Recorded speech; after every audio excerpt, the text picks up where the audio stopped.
আসসালামু আলাইকুম ওরহমতুল্লাহ। সম্মানিত দিনী ভাই বোনেরা, আলহামদুলিল্লাহ আমরা আল কোরআন প্রায় তেলাওয়াত করে থাকি এবং আল কোরআনের তেলাওয়াত শুনেও থাকি, কিন্তু আল্লাহ তাআলা আল কোরআনের মধ্যে কি বলেছেন সে বিষয়ে আমাদের জানা একান্ত প্রয়োজন।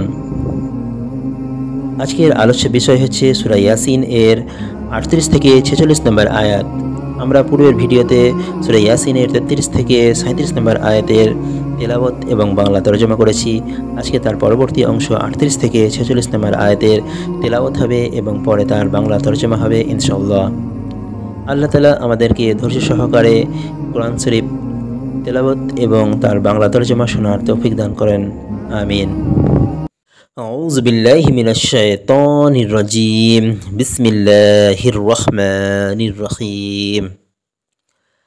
والشمس تجري لمستقر لها ذلك تقدير العزيز العليم.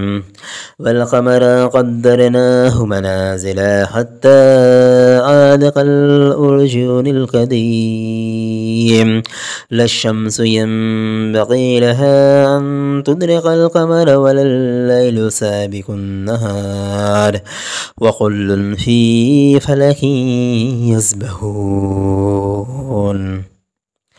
وآية لهم أنا حملنا ذريتهم في الفلك المشحون وخلقنا لهم من مثله ما يركبون. وإن نشاء نغرقهم فلا شارخ لهم ولا هم ينقذون إلا رحمة منا ومتاعا إلى حين. وإذا قيل لهم اتقوا ما بين أيديكم وما خلفكم لعلكم ترحمون. وما تأتيهم من آية من آيات ربهم إلا كانوا عنها معرضين.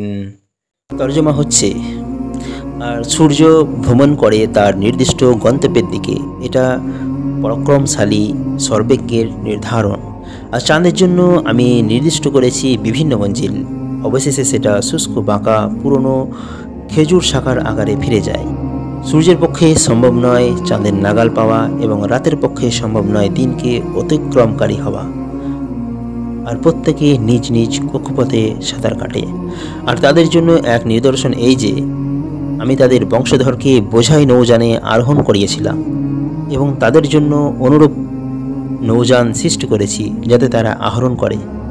আমি ইচ্ছা করলে তাদেরকে নিবৃত্ত করতে পারি, সে অবস্থায় তাদের কোনো উদ্ধারকারী থাকবে না এবং তারা পরিত্রাণও পাবে না আমার পক্ষ থেকে রহমত না হলে এবং কিছু কালের জন্য জীবন ভোগ করতে না দিলে।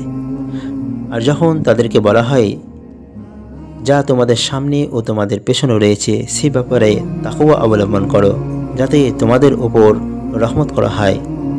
আর যখনই তাদের রবের আয়াতসমূহের কোনো আয়াত তাদের কাছে আসে তখনই তারা তা থেকে মুখ ফিরিয়ে নেয়। আজকের মতো এতটুকু, ইনশাল্লাহ পরবর্তী ভিডিওতে অন্য একটি বিষয় নিয়ে আলোচনা করা হবে।